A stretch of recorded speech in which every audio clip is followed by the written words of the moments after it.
This episode of Buy Black Podcast is brought to you by Haptic Consulting. Haptic Consulting specializes in maximizing the value your organization gets from its training budget by focusing on business needs, eliminating unnecessary training development, and helping you build a culture of engagement from the executive level down. Visit www.hapticconsulting.com to learn how I can help you develop better leaders, happier employees, and a more profitable company culture. Or you can email me at gerald@hapticconsulting.com. That's GERALD@hapticconsulting.com. Now let's get into the show.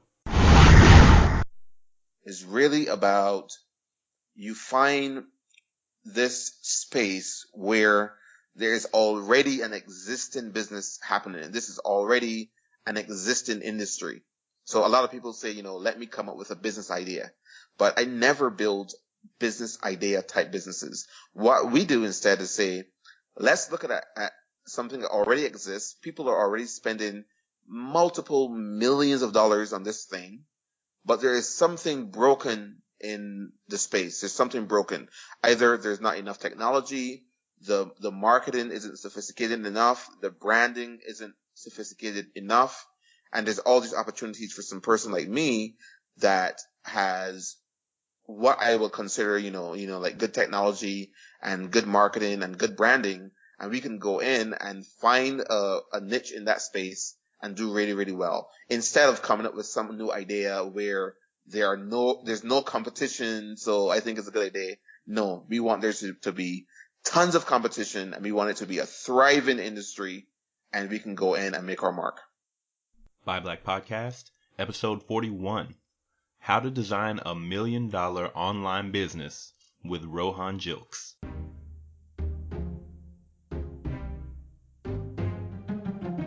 Welcome to Buy Black, the only podcast dedicated to helping you find, connect with, and support Black-owned businesses.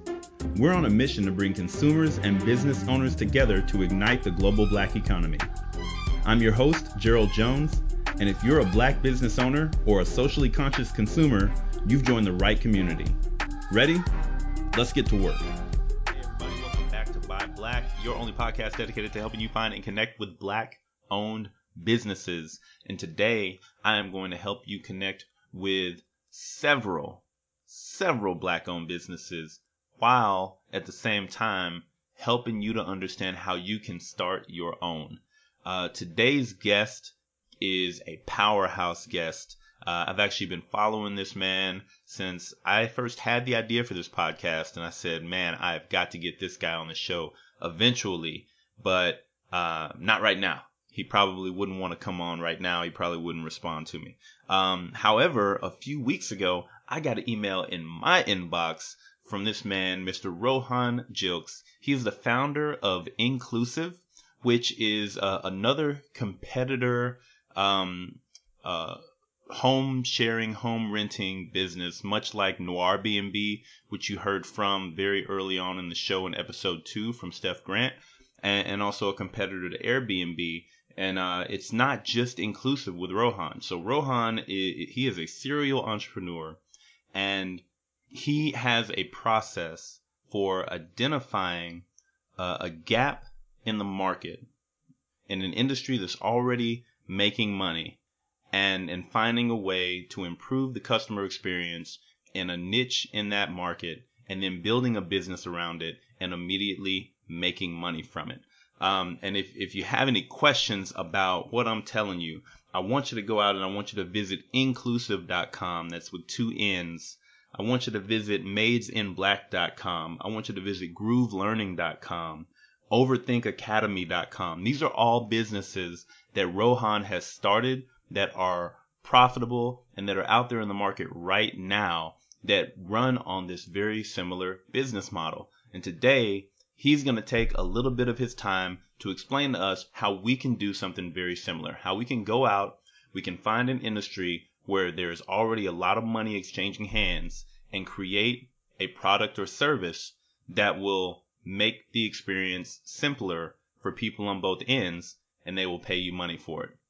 If you're one of the people who's interested in getting into online businesses and you want to understand the process and a way to do it consistently, this is the episode for you. get those pen and pencils ready, get that notepad ready. I'm going to come to you after we get done with the interview with a little bit of our housekeeping stuff, but I'm so excited for this show. We have got to just jump right in. So without further ado, here's Rohan. Hey, Rohan, thanks for reaching out and thanks for joining me today. Sure thing. Thank you so much for having me. I really appreciate that.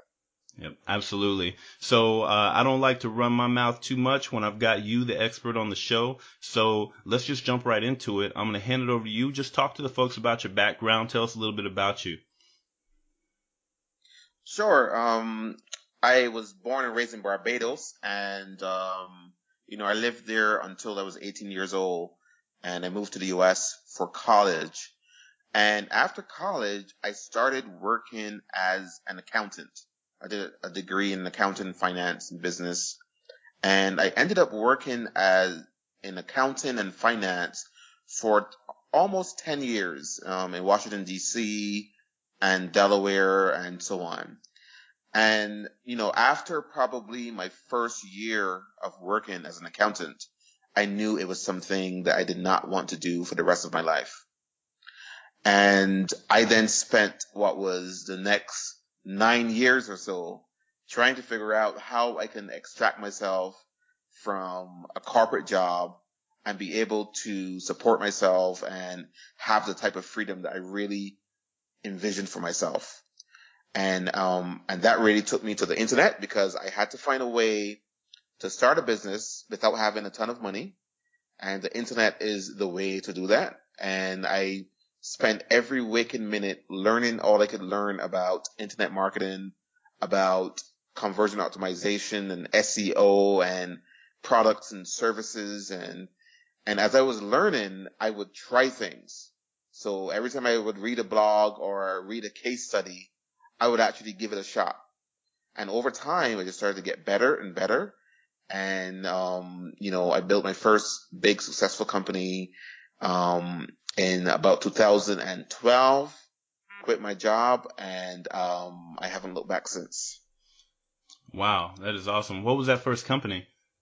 That first company was a company called, it still is. It's called Maids in Black, and it's a home cleaning company. But the way I did it was, I said, like, what would a home cleaning company look like if it was built by Uber? So, I built mobile apps around it. It made it very online oriented, where you just charge a person's credit card and everything happens seamlessly online versus like the traditional way those companies are built. And that was my first big company that I got over, $1 million a year. Wow. Very, very cool. So I'm going to ask you a couple questions about that one, which is going to lead later on into our major discussion about identifying opportunities. But specifically for Maids in Black, how did you come up with the idea? What was it that triggered you that this might be something that the market needed? For sure. So it's a funny story how it actually happened in my situation. I had started, kind of messing around online, like I was telling you, and I kind of figured out how to put up like websites and so on. And there was a lady that cleaned my home at the time. She had been cleaning my home for quite a few years, and we were really good friends. And so she came to me asking me if I could, build her a website. And I said, I could build you a website, but it would just sit there unless you have the knowledge of how to drive customers, how to figure out internet marketing, how to drive ads and so on. It would just be a waste of your money. So I proposed this idea of, I build a website and, I do all the marketing and I handle all of that. And she handles the part that she's really good at, which is going out and do the work. And let's see if we can build a company.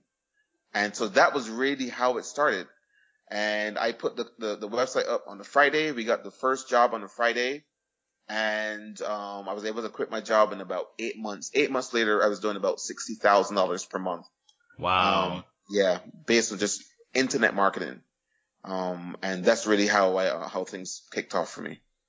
That is incredible. So for that very first business, the kicker, the thing that kind of brought it to your attention was somebody who was already in business, and she had a problem. Her problem was not being able to connect with the customers that she wanted to connect with. And then it sounds like you had a set of skills that were separate from hers, where you guys could partner up, and you were able to form. You solved her problem while also solving the problem for the customer there. Really, really interesting. No, absolutely. And what you just described has been the underpinning of every business I've built since. Is really about, you find this space where there's already an existing business happening. And this is already an existing industry. So a lot of people say, let me come up with a business idea. But I never build business idea type businesses. What we do instead is say, let's look at something that already exists. People are already spending multiple millions of dollars on this thing, but there is something broken in the space. There's something broken. Either there's not enough technology, the marketing isn't sophisticated enough, the branding isn't sophisticated enough, and there's all these opportunities for some person like me that has what I would consider, like good technology and good marketing and good branding, and we can go in and find a niche in that space and do really, really well, instead of coming up with some new idea where there's no competition. So I think it's a good idea. No, we want there to be tons of competition, and we want it to be a thriving industry, and we can go in and make our mark. That is awesome. And so that rolls us kind of into that major part of the show that we're going to do today, which is, talking about that process, because what you just described. So for me, that was my biggest challenge when I first had my ideas of how I want to start my own business. I want to do this. I want to do that. It took me 9 months to just come up with the idea for this podcast. Mainly because I was trying to think of something original. I was trying to think of something nobody had ever done before. But at the same time, I was also looking and trying to figure out, where are there groups of people on one side who are really trying to connect with groups of people on another side, and there's a chasm between them. Yes. I was looking for that spot where I could fill a gap between two groups of people who were begging to connect with each other. And so that really impressed me about a lot of your business models. So I know that you look for businesses that are in a space that's already got competition, but how do you identify your customer segments that you're going to be building this business for? So yeah, I mean, that's a good question. And I think our answer for that may be a little bit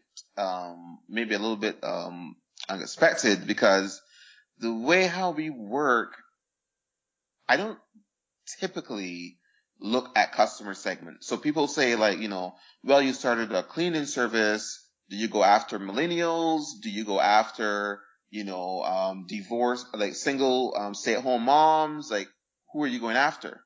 And I typically am not looking at things that way. I'm typically saying, we're going to look at this large industry that has a very large customer base, and we're going to create an experience for people that are currently consuming this product or service, but we're going to make a better experience for them. And that way, we don't really have to go super niche down. Like, I don't have to say one particular segment of the market. We just create something that appeals to really a wide base of people that are looking for this particular thing. And the niche kind of creates itself. The people that are attracted to our brand would end up doing business with us. And that's kind of how we go forward. Okay, doke. So how do you identify kind of what's missing there then?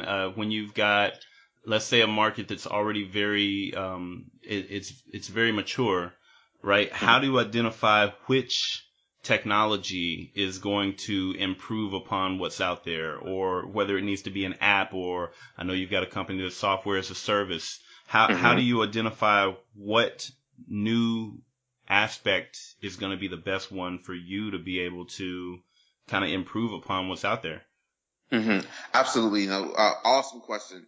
And the answer for that is like 99% of the time, the improvements that you can make and that we make in an industry is on the top of the funnel, meaning the customer acquisition part and kind of the customer experience. So for example, if you look at Uber, I really like Uber as a really good example. If you look at Uber does the same thing as taxi services, right? They move you from one location to another location. But what they have done is they have layered over just a very thin layer of technology on top of that expected service. And that technology allows people to seamlessly pay for their service, to seamlessly rate their customer experience in real time, and to have a certain expectation on when that person is going to show up and that they're going to show up on time and that the car is going to be certain, like clean and so on. So that's what Uber does. And this is the exact same thing we do with our businesses. We look at these industries and say, there is an opportunity for a thin layer of technology. So if you're a cleaning service, you typically would call and the person will come out and do a quotation, and then they'll tell you, okay, I'll come back on this date. And it becomes really disjointed. For us, we say, you come to our website, you select exactly what you want, just like you're shopping on Amazon. You put out your credit card, we charge you seamlessly. You can use our app and see when we're showing up and so on. And it's really the same thing. So in most of these very large industries, there is an opportunity for this thin layer of technology. And it's what we do every single time. Wow. Yeah. Okay. So what kind of skills then, when you're talking about adding just a light or a thin layer of technology onto a process that exists already, what type of skills would a person need? Let's just say we got somebody in the audience who is really looking to move into that world of online businesses.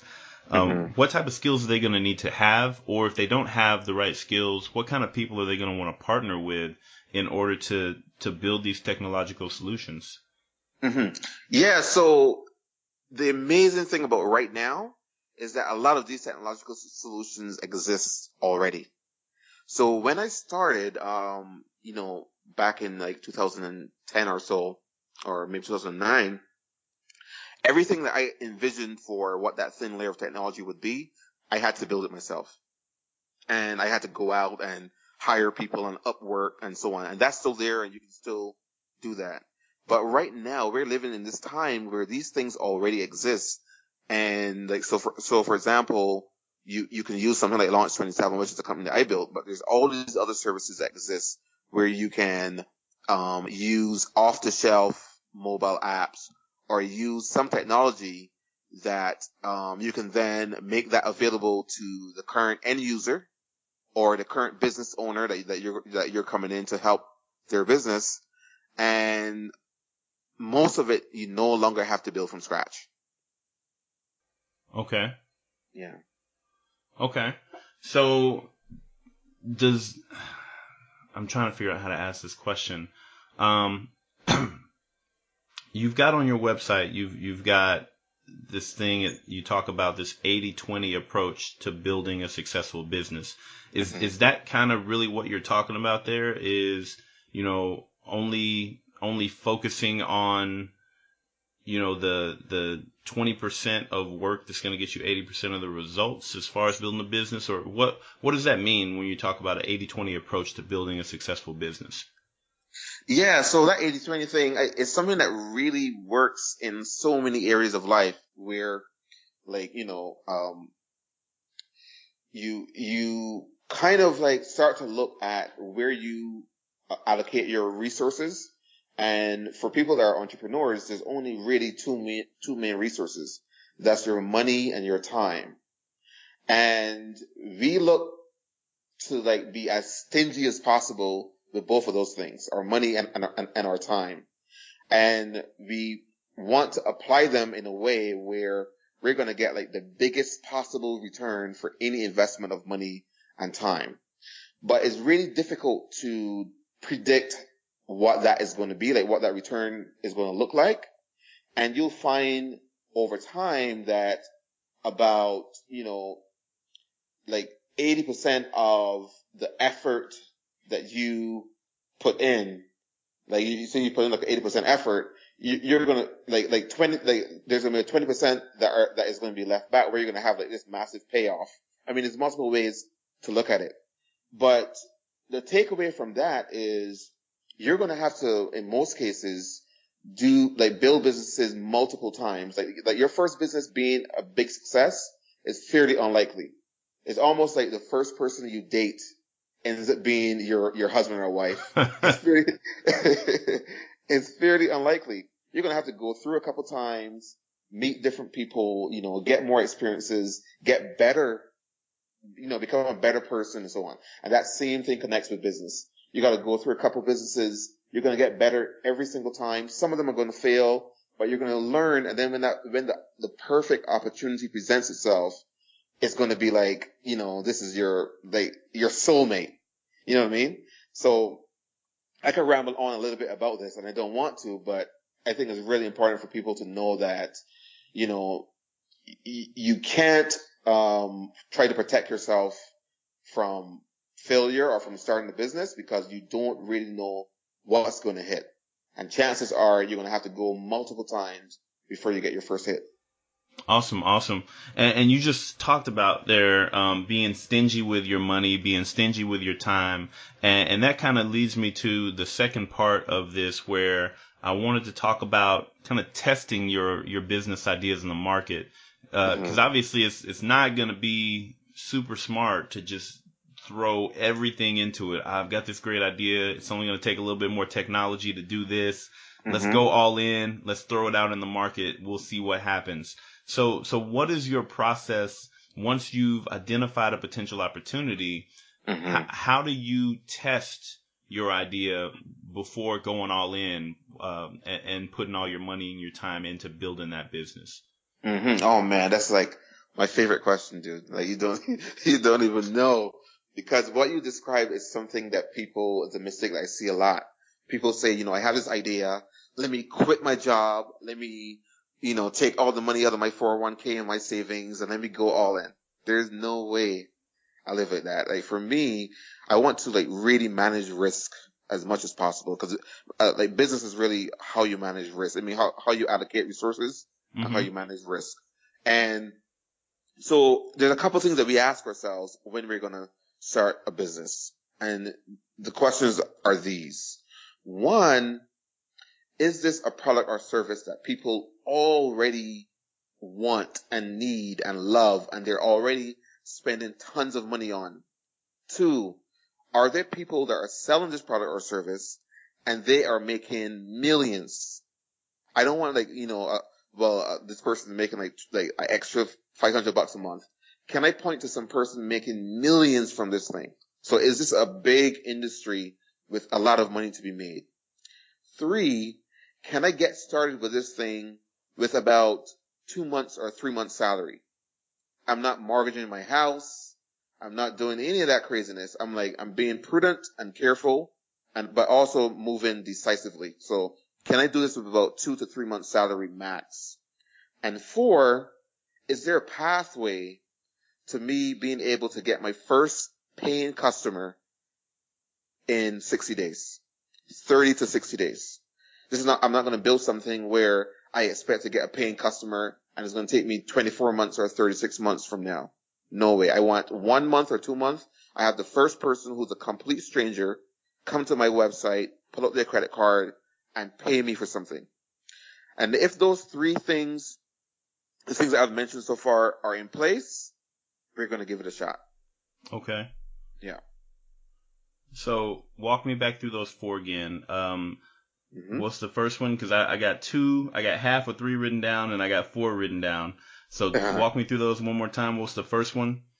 Yeah. So the first one is this something that people are already actively spending money on? So it's not an idea like, oh, I have this idea for a product or service. No. Is this something where people are already right now purchasing? So that's the first one. Yep. Two, can I point to people that sell this thing that are making millions of dollars per year? I don't want something where I notice one guy and he may be making $500 a month or something from this. I want to know that there's some person that this thing is making millionaires. Whatever it is that you're selling. So it's a big industry and people are spending money on it continuously. That's what I want, right? Yep. And the third thing is how much it costs. Can I get started with 2 to 3 months of my salary? Not more than that. I'm not going to mortgage my home. I'm not going to sell my car. I'm not going to, empty my 401k. Nothing. None of that craziness. 2 to 3 months salary to get started. And 4, when I get started, can I go from 0 to the first paying customer in 30 to 60 days? Yep. Golden. So, yeah. And once we have those 4 things in place, we pretty much are comfortable to get going. Okay. And then when you get going, is that a going all in thing, or are you building a minimum viable product before you go all in? Like, what's that next step once you've given it the go with these 4 criteria met? Yeah. How do you proceed there? How would a new entrepreneur who's listening out in the audience right now, how should they proceed? I guess would be my question. Yeah. So the next step for us, and this is step number 1 that people often kind of put off. Our next step is a beautiful landing page. It's not a coming soon page. It's not a launch rocket page. It is a page where the home page looks like the end product. So everything else can be minimally viable product. Like your back end could be, Google spreadsheets or something, which I've done before. But your front end, your home page has to be something that looks like the end game. It looks like a business that already exists. It looks like it's lived in. It looks like you already have customers. It looks like you've been in business for, 3 years. That's the look that you're going for. And that's the first thing we do. Because then once we have that, we can then go out and reach out to suppliers for whatever that product or that service is. And those suppliers, they need to feel comfortable that you're going to do good by whatever product or service that you will be reselling on their behalf, right? Okay. And that's really what the world is. Like whatever you're selling is something that you got from somebody else. Either in manpower or actual product. And they need to feel comfortable. And the way that they feel comfortable is by that homepage. It has to be amazing. And then after that, you go out, you find your suppliers, you connect with them. Once you connect with them and you have your first product or service available to sell, then from there on, we just spend as much time as possible driving as much traffic as possible to the the website and having a way for people to pull out their credit card and make a purchase. So real quick story on that. Like when I started Inclusive, what we did is we built a landing page, a home page that looks like a legitimate company even before we had our first home on the platform. Mm-hmm. But because it looked so legitimate, we were then able to reach out to property managers and say, hey, this is what we're building. And, it's a company that I think is going to be amazing. We would love to invite you onto the platform and we would love to work with you to list your properties. We have some really cool people that are going to be traveling and, let's partner up. And we had nothing except a really good website that looked professional. Without that, we would never have been able to get going. Yeah. Wow. And how long did it take to, specifically with Inclusive, how long did it take from concept to first paying customer with that platform? Concept to first paying customer was longer than our 60 days because it's a much bigger project. Oh yeah, huge project. So, yeah, it was a huge project. So I want to say it was about 5 months before we had our first. That's not bad at all.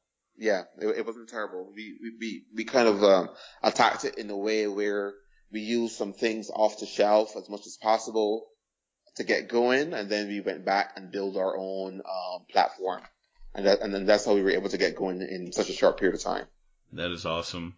And just I'm not sure too many people out in the audience are familiar with your story when it comes to why you built Inclusive. I know, I've gone to the website and I've read through, your whole story about trying to go to Idaho and everything like that, which Yeah. it was just crazy. But yeah, talk a little bit about that too, because obviously the folks who are out in my audience, it's very likely that if they're starting a business, it may be around something that can help solve a problem specifically for the Black community or people of color, and they may run into similar situations. So what was your inspiration? Talk to us about that story that led you to start Inclusive. Yeah, for sure. I'm glad you asked that question. Yeah, I have a business Facebook group. It's probably like 11,000 people. It's called Groove Learning.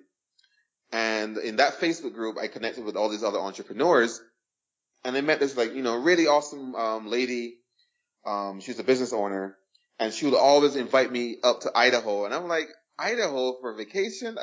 I don't see it. I don't see it happening. And then, but we remained friends for a while, and then July 4th, 2 years ago, she was like, man, you should really come. It's going to be so much fun. And just on a whim, I was like, you know what? I'm going to go on Airbnb, get me a property, and head up to Idaho and just see something that I would never have otherwise experienced. And that's what I did. I tried to book on Airbnb, and I was told that, the property was not available. And then I was like, well, I work for myself. I can go anytime. I then tried to find some other dates that were available, and I applied for those dates as well. And I was told that those were not available either. And so I felt like something was weird because I had just read a story about a guy on Airbnb, a Black guy that went through the same thing. And what he did was he had one of his white friends request the same dates that he was denied for, and they were accepted right away. So I was like, you know what? I'm going to do the same thing. So I had one of my friends who happens to be white request those same dates I was denied for. And they were literally instantly approved. Wow. Yeah. Yes, instantly approved. And I reached out to Airbnb, told them the story, and what made me build Inclusive was the response I got from Airbnb. It was one where it was, dismissive. They, excuses. Oh, it's probably not what you think. And, oh, well, we'll get back to you. And they never responded. They never got back to me. And I understand the internet very well. This is what I do for a living. So I wrote a couple articles, posted them, and they went viral. I woke up to probably 2,000 emails, got interviewed on Fox and NBC and Huffington Post and NPR. And the day it went viral, the next day Airbnb finally called me. Of course. And at that point, it was too late in my mind. Yeah. Yeah, absolutely. And it stinks that situations like that happen and become the sparks to start a business. It would be much better if we just didn't live in a world where people can hide behind stuff like that, right? We are told that racism's over and we're in a post-racial society and look at all the laws and the way people are treated, but then a new industry pops up where people get anonymity and they get kind of the ability to show their racism again because it's not regulated yet. And next thing you know, it's like, yep, racism's still here. People are still crappy. Yes, the only thing that has changed is the method of delivering that racism. Yeah, absolutely. But when it pops its head up, I mean, that's why we have to be savvy, like you are. We got to have people who understand, wherever you see a group of people who are underserved or not being served properly by the businesses that exist, that's a business opportunity. You just got to be the type of person who can step in and make it happen. Yes, absolutely, for sure. There's a ton more of these opportunities out there. And something I want to say really quickly that because these opportunities are out there, we have to be prepared for them. So my preparation was the fact that I had built other businesses in the past. So I kind of knew how I could attack this. So, for people that are listening, your preparation for whatever those opportunities are that will arise is to get building something. because by the time that opportunity comes up, you want to be in the right place. You want to be, I guess like physically fit for the marathon, the marathon that's going to take to build a business like that, and have the tools already in your tool set. So, and you want to get there by getting started on something, even if it's something really, really small, because when that big thing comes, you will be prepared. Wonderful. I really appreciate that. So going into the next part here, you do your litmus test of the 4 pieces, and then once you've got to go and say we're going to pursue this, you build your beautiful landing page, which is what you use to contact suppliers and what you use to kind of impress folks when they first come to take a look at the business. Once you get rolling, then you can build in your own back end, and that's kind of the piece that I want to hit last is how do you scale, and what's the difference between scaling an internet-based business as opposed to scaling a traditional brick-and-mortar business? What are the advantages and disadvantages of that? So I mean, I'll talk about scaling in a second. For businesses that are brick and mortar, there's some things that you can do, but if it's not like if you own a brick and mortar business, you definitely are a local business where you want to become like the local king or queen of whatever that product is in your neighborhood. And that would mean like, doing all these interviews, like even the interview that I'm having now with local bloggers, and having them do contests on your behalf, and competitions, and going out and partnering with restaurants. I mean, it really depends on your product, but you just become a local king. Scaling online is easier, in my estimation. Scaling online is easier because online, there's all this traffic that's waiting to be picked up, especially on social media. If your product or service is one that people connect with in a way that they would connect with it on social media. So on social media, you have Twitter, Facebook, Instagram. Twitter, if the product is something actually Instagram, if the product is something that's very visual, that is visually appealing, and you can connect with influencers and so on, that works very, very, very well. There's also YouTube if your product is something that requires some type of explanation, or they can wear it and show their audience and so on. There's YouTube. And then, of course, there's Twitter, which is my favorite one, because Twitter allows you to find trends that are already there, and you can just tag on to that existing trend. So, for example, with Inclusive, one of the trends was Airbnb while Black hashtag. And then, so that hashtag is already there. Thousands and thousands of people are already consuming content on that hashtag. And all we need to do is add our name to the discussion. So Twitter is like my favorite, for driving traffic. And then, of course, there's paid traffic, Facebook, ads, and Instagram ads, and Twitter ads as well. But, a lot of scaling right now is social media. Wow. All right. We're going to go backwards like 2.5 seconds because that one platform that I hate it with all of my fiber and being, because I've never been able to understand how it works. It just seems like a big old place where people troll each other, and so I avoid it. But it sounds like you have got the unlock code for Twitter. So can you talk to me a little bit more in detail about how does that work? How do you add your name to the conversation of a hashtag that's already, big? How do you tell if it's a big hashtag? Like how do you use that platform? No, I got you. So Twitter is a couple things. I mean, one, the first thing you want to do is look at what's trending for the day. And on Twitter proper, if you go on Twitter's website, it will only probably show you the first 10. But if you go on mobile, it will show you the first 30 or 40 or so. So these are the 40 hashtags that are being talked about online right now. And I would go through that list and find something that either speaks to your product or service. And if it does not speak to your product or service directly, you can find a way to twist it into your product or service. So for example, right now, the biggest thing that's going probably, I mean, not right this minute, but one of the most popular things right now is the royal wedding. Mm-hmm. Right? So man, if you are some person that is, of course, selling wedding products and wedding planning and flowers and so on, that's like a no-brainer, right?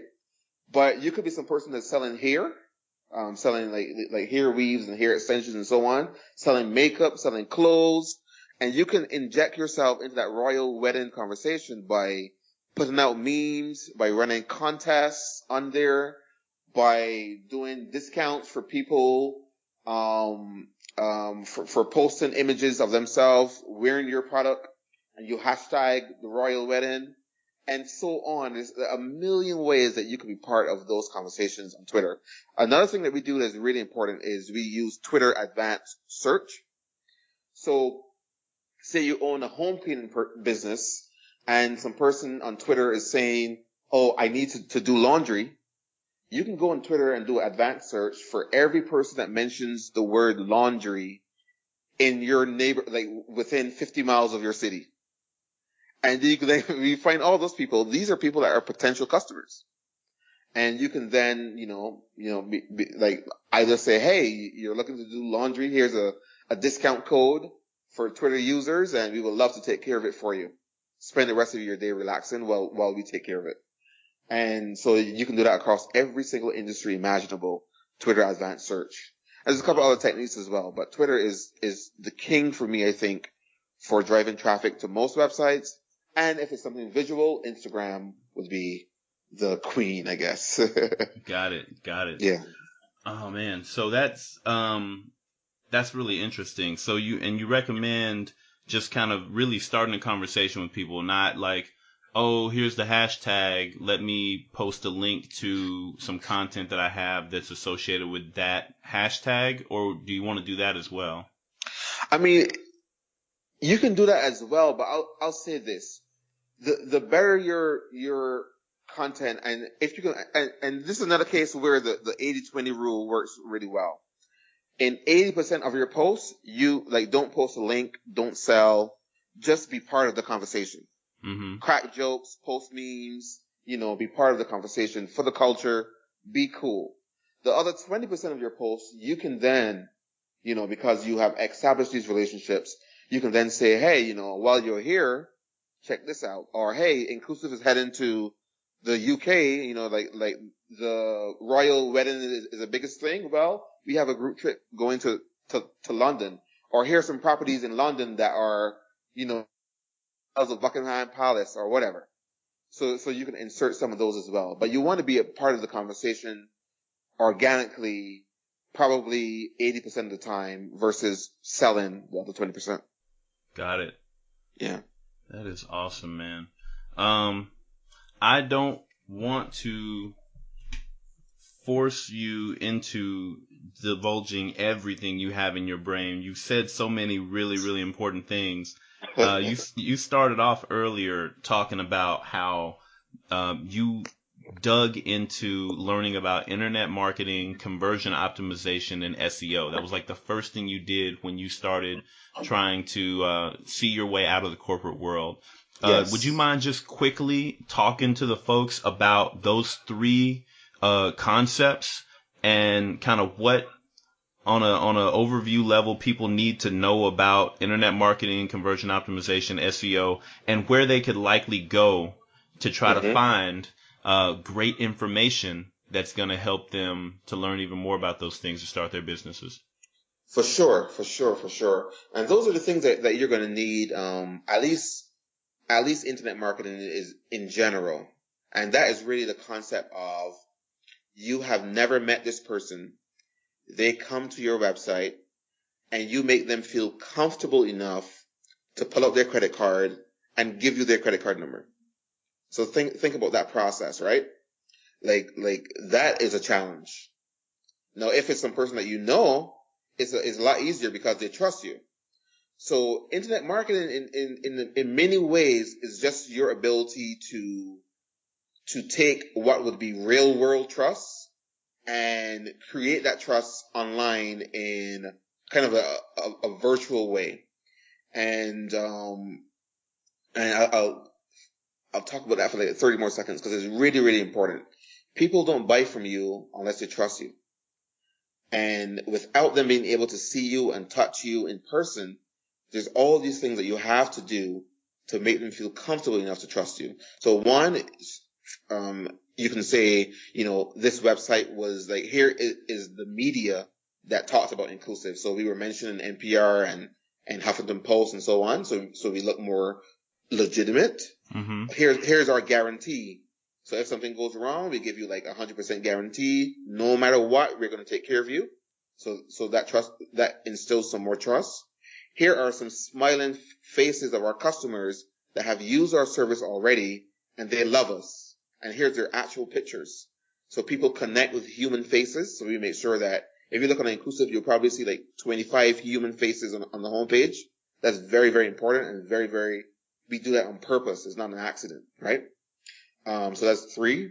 4, if you use your credit card, no matter what, if your card is stolen or whatever, like we take responsibility. So people know that they can trust us. If things go wrong, we will be there. If things go right, we will be there. And there's a couple other ways, but you have to make sure that as you're building your website, you're thinking about internet marketing, what you're really thinking about is how do I instill trust in a person that has never met me to the point that they will reach in their bag or their pocket and give me their credit card numbers. That's the entire goal of internet marketing. There's a lot that goes into it, but that has to be like the orientation as you're thinking about becoming an entrepreneur online. Golden. Okay, dope. And what about conversion or search engine optimization versus conversion optimization? Talk to us about that. Yep, absolutely. So search engine optimization is just this. You go on Google and you put in, like 14-inch hair extensions. That's something that you're looking to purchase or whatever you're looking to purchase. Google is going to return 10 results on their homepage. And search engine optimization is the goal of having your website be one of those results. Because like if it's on the second page, it could as well not exist, right? Mm-hmm. So it has to be on the first page. And there's some things that you have to do. You make sure that those keywords are listed on your website. And more importantly, you get other websites to link to you in the context of those keywords. So you have like bloggers talking about your product. You have people on Instagram talking about your product. You have YouTubers talking about your product. They all link back to your product within the context of hair extensions or whatever that is. And that is how you are able to, over time, rank on Google for those keywords. It's something that is really probably the only zero-sum game in marketing, meaning that only one person can be number one. So you're actually like competing with other people, mm-hmm. But there is a process and it can be done. Conversion optimization, on the other hand, is really this. If you have 100 people come to your website and three of those people make a purchase, you have a 3% conversion rate. 3 out of every 100 people purchase from you. Conversion optimization is saying, okay, how can I get that number from 3 to 6 without doing anything else? I'm not changing anything except I'm changing the website so that I can get more people buying from me, based on the same number of people landing on my website. And those are, some things that you have to kind of spend some time learning. There's a really good blog called conversionxl.com that if you read those articles, you would end up being really, really, really good. And of course, you have to put it into practice. Conversionxl.com. Got it. Conversionxl.com. Mm-hmm. Golden. All right, man. This is, it's definitely going to make me a lot better at marketing the businesses and this podcast platform that I have. Before we move into the last questions I have for you, is there anything else? Is there any burning thing that you feel like the audience really needs to know before we roll into the last segment of the show? Yeah, I mean, I'll just say this real quickly. Like, I feel like 95% of success as an entrepreneur is related to your mindset. And so, and we haven't really talked about that much, but it's really related to your mindset. How you deal with uncertainty, how you make decisions in general, and how you manage fear. Those are probably like the three most important things. And if you can kind of find a way to be as objective as possible as you're appraising different opportunities and managing the fear that is there, that I still have it. I'm not one of those people that is like, I'm like Mr. Courageous and I just go do it. Every single move I make it in the atmosphere of being afraid. I'm still afraid, even though I've done it so often. But how you're able to push past that fear and take an action, that's really like that's where everything happens. So it's so important, but that would take an entire whole podcast to go through. Awesome. That's good. That is perfect. So with that, I want to move into the last segment of the show. The last 3 or 4 questions I have for you. The first one is going to be, what is the biggest challenge that you have ever faced, and how did you overcome it, or what did you learn from it? So the biggest challenge. We've had some good challenges over the years. I think a big one was. So when I started, my first business that I was talking about, like the online home cleaning service, I started that business while I had a full-time job. And so people are always like, can you do a business where you have a full-time job? Yeah, you can, but because your business is going to take up as much time as your full-time job anyhow, you suddenly have 2 jobs.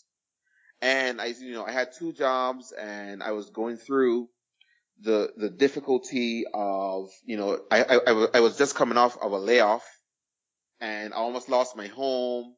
Like, things were really, really, really bad.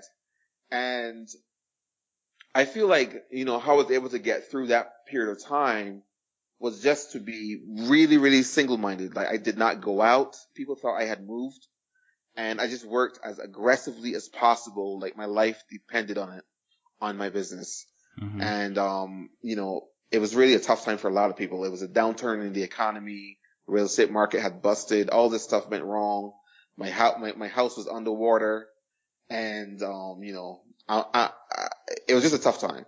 But I feel like for people that are going through things like that, right now, I know a lot of people are, all I can say is try to be as creative as possible and try to work as aggressively as possible towards your goals. And things eventually worked out for me. Awesome. So the next question I have, I'm going to alter it up a little bit. It normally just would be, what's the next thing you have coming up and how can we help support you? But I want to give you an opportunity here to talk more about Launch 27 and Groove Learning, because I think that's an offering that you have that fits right along with what we talked about today and what some folks out in the audience would probably be able to benefit from. So you want to spend a little bit of time talking about that? Yeah, sure. So, and I appreciate that. So Launch 27 is a software company that I built that allows people to start and manage local service businesses. And by local service businesses, I mean lawn care companies, home cleaning companies, move-in services, all these services that are multi-million-dollar industries right in your neighborhood. And so people use the software to manage the entire thing and to set up their websites and to take credit cards and the whole deal. And we have probably quite a few people on there that are doing really, really, really well. And I feel like local services is one of the most predictable ways of building businesses. My local service business, we've done well over $10 million in the last 4.5 years. And that's because we're able to bring in the thin layer of technology that Launch 27 brings and apply it across multiple industries. So if you're some person that you're looking to start a business, you don't know where to start, I think it would be cool to definitely check out Launch 27. Also check out the Launch 27 Facebook group. And then we have something called overthinkacademy.com, where we kind of have all these courses and so on for people to just follow us step by step as we're building businesses, and people can follow along and do the same thing in their lives. Awesome. And you know what? I like that. It makes me really excited because that's one thing that a lot of people don't realize, how easy it is to start a local side hustle that doesn't take them away from their job. I did an episode really early on in the show. It's like 15 businesses you can start tomorrow. And it was simple things like, a local dog walking business, or, a local, car detailing business, things like that. And so it sounds like, those types of really easy to start businesses, but hard to market businesses. You're creating a platform that's going to help them to manage that marketing side of it and the tracking side of it. Is that basically it? Yes, it's the marketing side of it. And you're absolutely right about how there's so many opportunities in local space. So your website, your booking form, so people can book with you instantly, your credit card processing, so people can charge their credit cards, the schedule and your team, allocation. There's a mobile app extra that clients can use to see, to see that you're on your way and so on. So we pretty much created something that would be what Uber would look like, and you can then apply that to any local service that's still stuck in the old school and have like all these competitive advantages. That is incredible. That is awesome. So the next to last question I have for you've delivered so much information to us on this show. How can people find you? How can they get in touch with you? How can they connect with the many products and services that you provide? Thank you. They can reach me at, my email is really good. Rohan@inclusive.com. Inclusive is 2 N's. Also, twitter.com, Rohan Gilkes, and, facebook.com, Rohan Gilkes. And then I spend, a lot of time in the Groove Learning Facebook group and the Overthink Academy Facebook group as well. Groove Learning.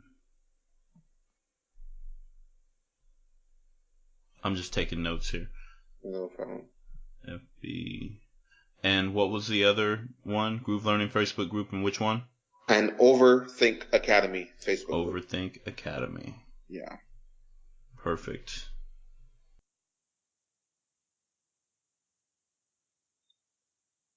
All right, Rohan, thank you so much for joining me today. I have but one final question for you. It is the famous last question of Buy Black Podcast. What is your number one piece of advice for the listening community as a whole? So my number one piece of advice for the listening community is to consider having to take a journey, and it will be like a 30-second story. If you had to take a journey from New York City to Vegas or something like that, you will have to do certain things.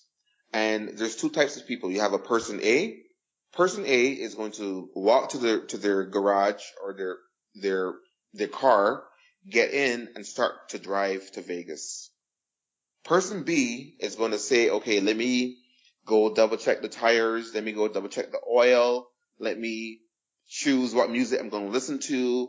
Let me map out every single scenario and every single eventuality. Let me pre-plan everything. And person B, by going through that process, they are very likely not to get started at all. And it's just something that we do. We kind of talk ourselves out of opportunities. So for me, I want to be as close as possible to person A. I want to be the person that is getting into the car and starting to drive. If I run out of gas, I'll stop at the gas station and get gas. If I run out of food, I'll figure it out and along the way. And you're going to get much more done in life if you just get moving. You can plan forever, and the deeper you're planning, the more likely you're going to find a way to convince yourself not to take action. And that's it. Wow. That is golden, man. Well, I've got to say, I was extremely excited when I saw the email come in from you. Like I said, I'd been following you for quite a while, and so I was very honored that you were listening to the show, that you reached out to be on the show, and now I'm so grateful for everything that you brought and you shared with us today. Any final thoughts before we get out of here for this number 41 episode of Buy Black? My final thought would be, first off, thanks a lot for having me. And I think like what you're doing, and I want to say what you're doing is amazing. You have create a platform for people to tell their stories, but more so for a lot of people to see that this stuff is possible, and for people to be inspired, and for people to improve their lives. Like what you're doing is amazing, man, and the world should know. So thanks a lot for having me on here. I appreciate it so much. Well, hey, everybody, that is it. You guys have got everything from us in episode number 41. We are out of here. All right, bye. All right, guys. That was a powerful, powerful episode with Rohan, and it was packed with actionable nuggets of gold. I really hope that if you were sitting still, if you didn't happen to be driving while you were listening to this episode, that you had your pen and notepad out, you were taking notes. There were just some gems in there. I mean, some of the key things that I took down, aside from those processes, when Rohan said that the key to those businesses that you create a better customer experience by adding a thin layer of technology onto a process that already exists, right? In a market that already has millions and millions of dollars that people are spending inside of it. That's the key. A lot of us just really think we have to go out and we have to be, the visionary who creates something out of nothing, when in reality there's a lot of money to be made where there's already money being made, right? So there's no such thing as an oversaturated market if you can come in and just change the experience and make it better for people. So think about that. What business ideas do you have, or industries that you're engaged in, that you see, this is a cumbersome process. This is something that is frustrating for people. How can I go in and just make it simpler?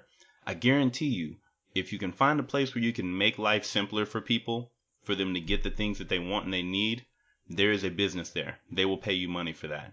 So those are some excellent things. Another key one here, I want to do another big plug here for Launch 27. We talk on this show a lot about getting your side hustle going. You don't quit your job and go and try to just be an entrepreneur out of nowhere. And so a lot of those side hustle businesses that people would start would probably be local. And therein is a headache when it comes to marketing, when it comes to taking payment, when it comes to having a consistent experience for the customers that you might have for your local business. So I want to give another plug here to Launch 27. You guys heard Rohan talk about it. The whole premise of that process is that you take your small local service business and you create an account with Launch 27, and then that software manages that entire process for you. It professionalizes your side hustle, and it makes a great customer experience for the people that you're going to be working with. It makes your business look more professional. It makes you look like you've got everything organized and under control by, again, adding just a thin layer of technology over what used to be a very cumbersome process, which is starting a local service business. So if you've got one of those businesses, or if you've been thinking about creating a local side hustle, definitely go out, check out Launch 27, and see how Rohan's product there, that software, can help you to streamline your business and be more profitable. I definitely want to see you guys supporting his business, especially with all the knowledge that he dropped on us today. Before we get out of here, the last thing, of course, we need to do is just hit on our housekeeping things. One of them is reviews. So we got one more 5-star review over on Google in the Android app. I really appreciate that. For everybody listening, just a quick reminder, go out to iTunes and subscribe to the show Buy Black, Build the New Black Wall Street. Your subscriptions help us move up into the ranks. The more subscriptions we have, the more important Apple Podcasts is going to think this show is, and the more often it's going to show it to new people. So definitely subscribe there. However, we've got the Android app and we have the standalone app in the Apple App Store. I would definitely love for you to download the app. You can do that by going to buyblackpodcast.com/app and you select the correct app to go with your platform. When you download that app, you get me in your hip pocket. You got my cell, you got my email, and you have all the content associated with Buy Black, Build the New Black Wall Street right there on your phone. Very easy to get to. All right, so that is everything I'm going to hit you guys with today. Also, a reminder, I am open for business when it comes to advertising for the platform, pre-roll and mid-roll for the show. If you have a Black-owned business and you would like to advertise on Buy Black Podcast, definitely reach out. Email me at gerald@buyblackpodcast.com. That's Gerald at buyblackpodcast.com. That is it. Really appreciate you guys joining me on this Memorial Day, and I will catch you in the next episode.